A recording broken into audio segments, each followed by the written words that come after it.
Welcome back, climbers. I'm your co-host, Kaylee Floyd, and this is another episode of Climbing Mount CMMC.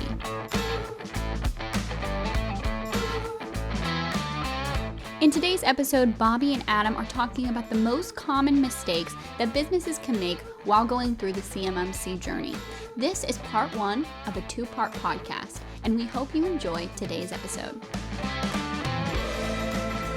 Hello, everybody. We're super excited to be talking about common mistakes that most MSPs make when they're trying to go for CMMC. So today I'm joined with Adam Evans. Thank you. This is one of the maybe the second podcast that we've done together. And so we're really excited about this topic. We've made a lot of mistakes on our own going through this, and we thought we've made enough of them that we could do a podcast, probably several. Adam, why don't you kind of kick us off with the first one on the list? Yeah, so one of the big ones that a lot of organizations make is they think it's going to be something easy. Okay. When we look at a lot of the other compliance frameworks, especially like the NIST CSF or the CIS controls, are a little bit more focused. They're a little bit more technical in nature. It gives a little bit more clarity. Yeah, more almost prescriptive in some ways. Right, especially on CIS. Mm-hmm. But CMMC and all the requirements there is a lot more. It doesn't touch just IT systems. Mm-hmm. It touches the entire organization. And the processes, policies, procedures that you have to build in place to that, they're pretty expansive, they're pretty involved, and they're not simple. Right. And, the element of you're going to have an audit. You're going to be audited. There's validation. You have to provide proof. Mm-hmm. And that proof isn't just to you and your team. So what you feel is good enough doesn't constitute necessarily what's good enough for an auditor. Yeah. And the type of information you have to provide to them. So your team is going to have the wherewithal that are going to be able to communicate. Now, you do have the ability to sort of negotiate that in the first initial consultation with your C3PO that you pick, right? Mm-hmm. So as you're picking your C3PO, you can discuss who's going to be involved in the scope of the conversation. Mm-hmm. But still, it's going to have to happen, right? Yeah. And that's not like a normal CIS or any of those other things. That level of difficulty is considerably higher, and I think they just kind of feel like, let's throw some tools at it. Let's maybe talk to a friend, and we can just sort of wing this thing, and it'll work out just like everything else, and that's just not the case. Yeah, that's the big one, is you do have that person looking over everything you do, and it might be good enough for you, but it might not be good enough for them. Right. Because at the end of the day, you've got all the requirements that you get under CMMC, starting at DFARS, going through your, the various sub-stuff through NFO, et cetera. But then you also have all the assessment objectives in there too. Yeah. And so true. Now, let's switch gears here. Let's talk about common mistakes that MSPs try to do when they don't really understand it themselves and then try to help others in the process. It's kind of like, I'm dealing with an issue, and let me try to help you with the same issue, and we're both struggling with it at the same time. It doesn't really work out that way. I mean, you need to have someone who has conquered it, has been there and done that before you start trying to turn this to others. So with that kind of sort of being said, for MSPs, what's that danger when they think that they can just sort of perhaps coach others or try to based on the limited knowledge that they have? That's a mistake a lot of MSPs make. Can you kind of touch on that some? Yeah, well, first off, the big mistake in there is assuming a lot of that risk and liability at a business level. If you go out to your client and say, oh yeah, go ahead and do these things, you'll clear through CMMC, no problem, we've read it over, it looks great. Well, if the client takes that, does what you say, goes through their assessment process, and they fail, they just spend a lot of time, a lot of money, and they're not going to be too happy about it.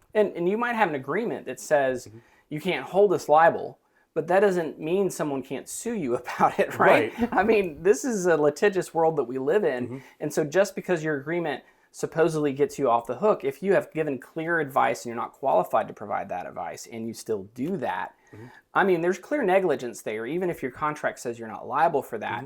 And I think a good attorney could make some really good arguments about those types of things. And so you have to be super careful when you're stepping into that space making recommendations. And the one thing I'd like to mention on that one is keep in mind where CMMC comes from. It's a requirement for federal acquisition as spelled out in the Federal Register. It's a law. Right. So if we screw up on this one, don't do it right, did we wade into the territory of gross negligence in a criminal sense? Yeah. And because they're weaponizing that using the DFARS, right? So the kind of the trick that the Department of Defense does is they have these FARs and DFARS requirements, which are basically a catalog of requirements that they've created, and then they put those in the contract. And once it's in that contract, like you said, it's part of the law as far as in you've agreed to be able to meet that requirement. And that's what they do. They put those DFARs in those contracts, and it requires you then to do that. And if your client is falling under those DFAR requirements, they're going to have to be beholden to it. And if you start making recommendations and you're not qualified to do that, even if your contract says that you can provide bad advice, doesn't mean they're not going to come after you. Yep. And we're even seeing that a step further with the False Claims Act and enforcement of that. We've seen instances where some of the major contractors out there have made some misleading statements, and the federal government took the stance of, no, these aren't just simple little oopsie-daisy mistakes here. You deliberately tried to obscure information from us to make yourself look good to win bids, and we're none too happy about it. Not only are they revoking those contracts, but they're also going after individuals. Yeah, totally. I don't know about you, but that scares the pants off me. Yeah. And right now, most of those have been for much, much larger organizations. Aerojet, Rocketdyne. Enterprise. But I think a big reason why that's happening is that's because the SMB market hasn't really been fully into this environment. They're going to be thrust upon them. They're going to be pulled into it, kicking and screaming. Once CMMC, the ruling that we're expecting to drop at the time of this recording is almost Christmas.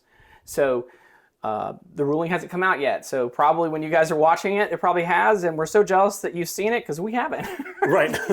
But we know that there's going to be a lot of requirements that they're going to have in those DFARs that are going to push SMB organizations to be in there. And that's when I think, like what you're saying, the False Claims Acts, you're going to start seeing that come down into the SMB market. The DoD is going to start wanting to make them as an example like they have done for the larger organizations. I think that's very logical to see them take that approach. Now, they may have a little bit more grace because SMBs don't have the cash flow that some of these, obviously, enterprise organizations have. But I think it's very reasonable that they may, if they feel like there's just a lot of grossness, organizations that aren't following in the SMB market, they're going to make some examples of some people when they have the opportunity. And so you have to be real careful and take that serious. Yeah. Let me switch gears here to another topic. We kind of call it the marriage counseling for CMMC. What does that mean, and how is that a mistake that a lot of MSPs make? So that kind of idea around marriage counseling is you think you can bring someone in to solve all the problems for you. Right. But when we look at CMMC, it's not that cut and dry. Right. We look at our client base as MSPs. They're the organization that's going out for those bids. They're contracting us as MSPs for services. We have that role to play in the CMMC ecosystem, but we've got to, those requirements impact us, they impact the other clients. So bringing a third person in to try to help mediate all that, it doesn't really work very well. Right. As you try to work through it together, a lot of organizations feel like we'll just bring in a third-party organization, someone that's supposedly an expert, and they'll just coach the two of us together, like marriage counseling, through this. And how long? 8 months to a year to finally get ready? And so now you have two organizations that have different structures, different power struggles inside, different focuses. Different budgets, absolutely. And so now this person is counseling those two organizations, and they now have to wrestle each independently and somehow at the same time merge and stay in lockstep through 6 months to a year as they walk through. But what happens as you start to go through that, and we'll talk about some other mistakes like cost and things like that, somebody, and more than likely, if they haven't really come into this with a lot of education, is probably going to realize this is more than what I bargained for. And there's a good chance they're going to want to exit stage right. What happens then? Yeah, especially when you look at a lot of the MSPs out there. There are definitely MSPs where their entire focus, their vertical is industrial, defense industrial, and that's all they do. It's their bread and butter. They're way ahead of this. They're already working on it. They've known about this for a while. Great. There are most of the MSPs out there, I'd say they've got 1, 2, 5 clients maybe in the defense industrial, and it's a small subset of the business. And now this marriage counselor comes in and says, wow, you've been a successful MSP for 20 years doing it this way. That's great. That's not compliant with CMMC. We're going to need to change how you fundamentally operate and overhaul your business for 5% of your bottom line. Yeah, that's a tough sell. And most MSP owners are going to look at that and go, no, I'm done. Well, especially when you think about MSPs, we're doing pretty well. We are a critical infrastructure. They need us Organizations, as this economy is growing, they need people that understand technology and can help wrangle it so that they can continue to function. And so many MSPs are doing very, very well. And so for them, they think to themselves, I have to do a fundamental change to my business. And once they start realizing how much of a change it is, and let me just say with absolute clarity, it is the hardest thing that I have ever had to do. And I've had my company for 20 years. So do not underestimate the challenge of taking on CMMC. And then once they start to do that, they hit the eject button. And now that leaves the client holding the bag, and they may not be okay with that if they've been doing this for 8 months and paid all the money, and then you leave. Well, and keep in mind on that too, there's another risk that comes into play on that one too. When clients are going through things right now, they already have those government contracts. They're required to submit their SPUR score and their plan of action and milestones to their, whether they are a subcontractor and they have to hand that data off to Northrop Grumman or Lockheed Martin, whomever, they're still putting information on paper and dates and timelines on paper. Right. And if the MSP comes in 8 months into the thing and says, we're done, we're hitting eject, exit stage right, get out of Dodge, GTFO, pick however you want to say to run away. But now they've got to pull that out, and the client's sitting there having signed off on the paperwork, and now they have to go to their contract holder or to the government to say, here's a new plan of action. We're missing all of our deadlines. Why? Because our MSP abandoned us. Yeah. And then they've got to scramble to find somebody else that might do it. And they're not as educated about that, so it's a challenge for them. And the bigger risk on that, too, is Lockheed or the government themselves. I'm just picking on Lockheed here because it's the easiest one right now and the only defense contractor that's really jumping out in my mind. They could come back and say, okay, you're too risky to do business with. We're canceling your contract. Right, yeah. And you know how defense spending works. That could be, those aren't small dollar figures coming into the bank. Well, and to flip the coin in the script a little bit, it could happen to the MSP themselves as well, right? The MSP could be going lockstep with the client, and the client could look at that and say, this is too expensive. It's only 5% of our business is coming from DoD contracts. We're doing really well here. We don't want to do this now. We've decided this is a horrible idea. We're just ripping the Band-Aid off and stopping and hitting the eject button. And now you're caught halfway through the lurch of making your transition. Yeah. So that whole marriage counseling concept just doesn't work very well. So the right approach is obviously you as an MSP need to, and this is, we tried doing the marriage counseling ourselves. It did not work out. So trust me when I say it doesn't. And so what we had to do is we had to decide, look, we got to get really serious, and let's try to not only get ready for us to get level 2, because as MSPs, if we're providing technical support for CMMC, we're going to have to meet parity with our client, and we're going to have clients that are going to be level 2. We know we are, so that means we're getting level 2 certified ourselves. So we're taking it serious, and we're getting ready for ourselves, and then we're really trying to engage and work with those clients.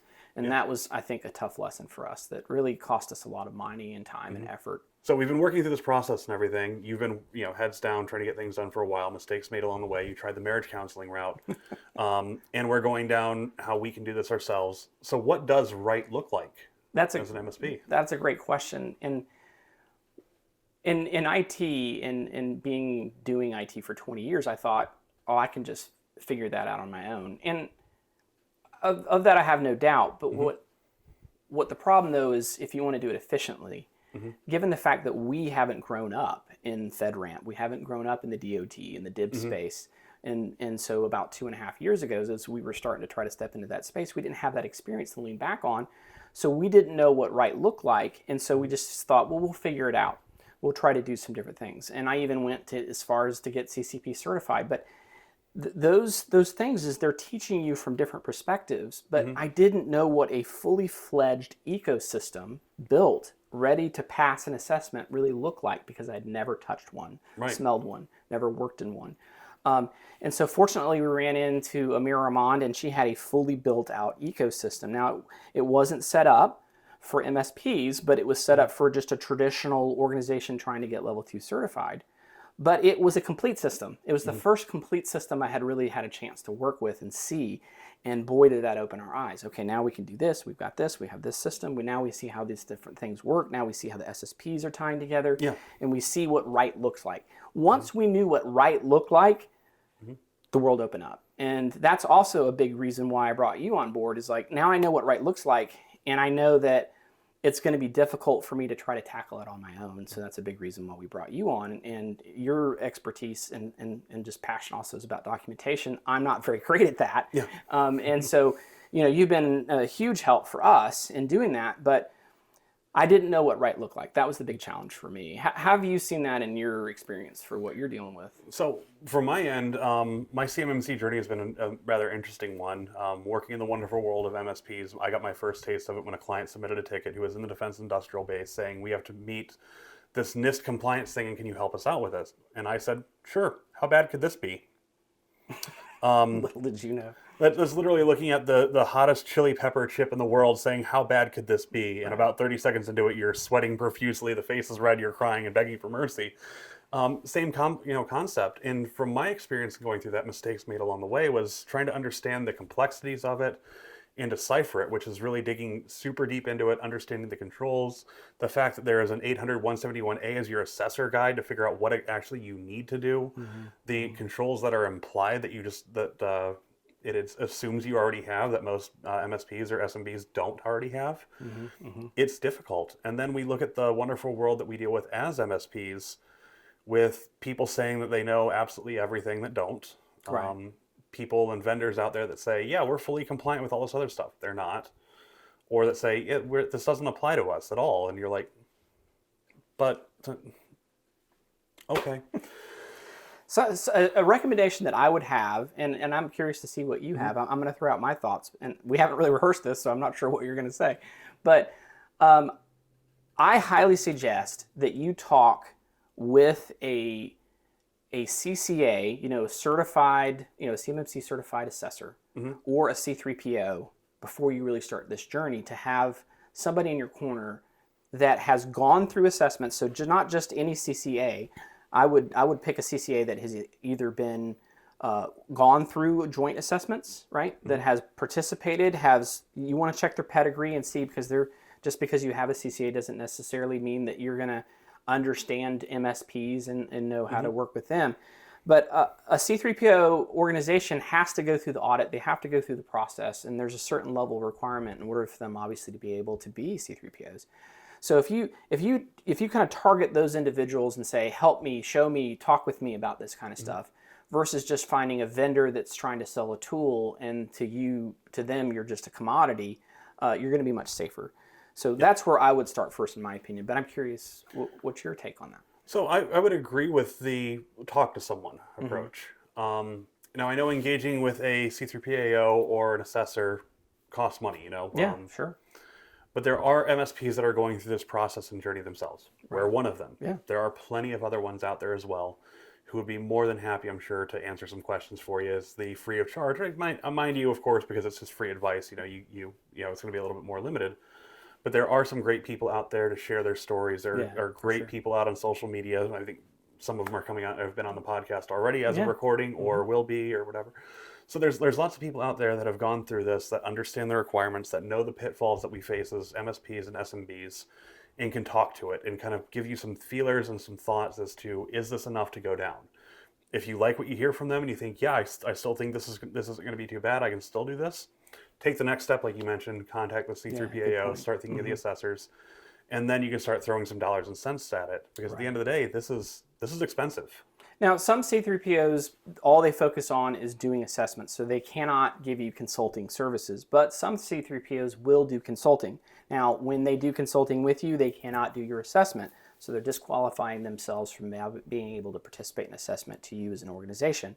But having that person that really knows the industry and can be in your corner can be a very powerful thing, and not wasting time and money, because I can't tell you how many dead ends and cul-de-sacs that I found driving down this journey, and turn around, threw documents out, threw money out the window, and it's a very expensive proposal. So before you head down the journey, really pay attention about that knowledge, and then you'll be so much happier than we were.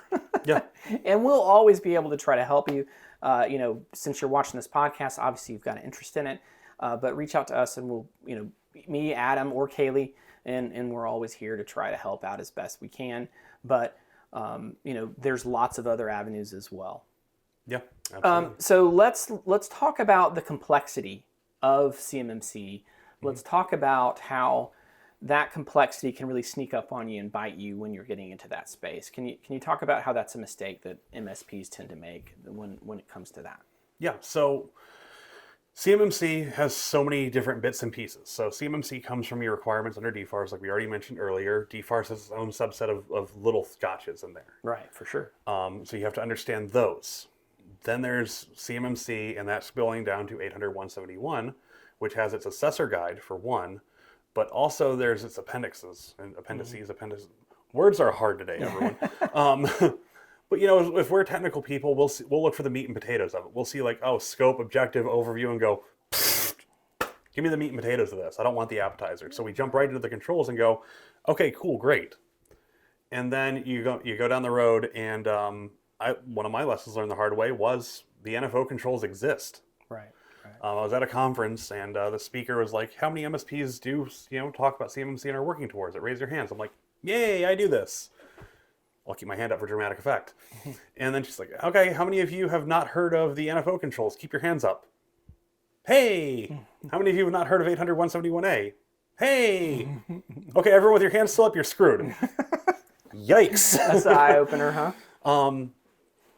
But at the end of the day, there's so much to it, and those NFO controls are a great example of it because it is buried in an appendix, and it's assumed that companies have them already. Right.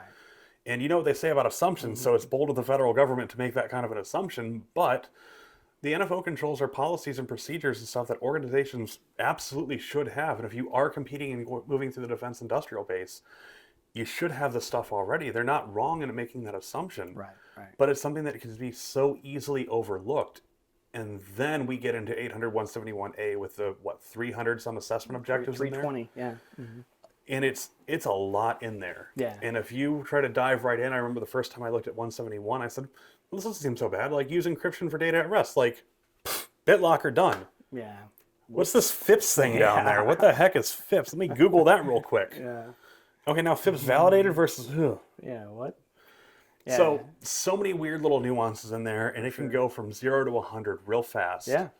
And to do that as an SMB is a challenge to begin with, but then think of the MSP ecosystem and all the things we do. Right. If we start looking at bringing in our RMM tools or our PSAs or our document management platforms, is that data or that's related directly to CMMC and SCUI? Hopefully not, but if it is, we understand that and follow the requirements appropriately, or the security protection asset, security protection data. How's that all flowing? And do our vendors meet those requirements too? Because if not, that could be some very serious business decisions to look through.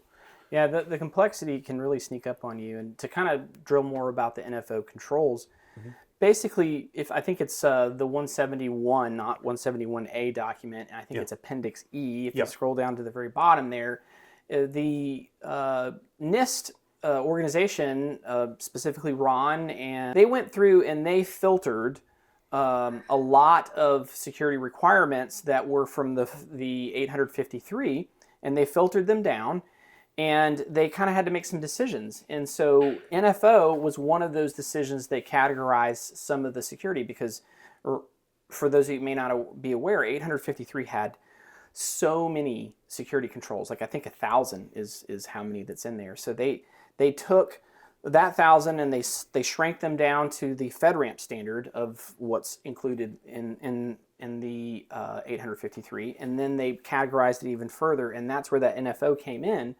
The NIST organization said, you know what, we're just going to assume organizations have things like policies, has specific things like procedures, and we're going to assume those things, and because we're making those assumptions, we're not going to include them in the documentation of 800-171 or 171A, other than just the appendix saying, we're assuming you have this. And that's it. That's the NFO controls. And so what happens is a lot of these organizations don't know about those NFO controls, and they don't have appropriate policies like they're required to do, and they fail the assessment because of that, which is pretty bad. Yeah, because we think through something as like incident response. Still plenty of MSPs out there that don't have a documented incident response procedure. They just say, John's our security guy, and he really gets security and has done incident response before, so our incident response procedure is call John. That's great, but John's on vacation this week, and he's on a beach in Tahiti or wherever, and he's not picking up the phone, so your incident response plan just, it's on the beach.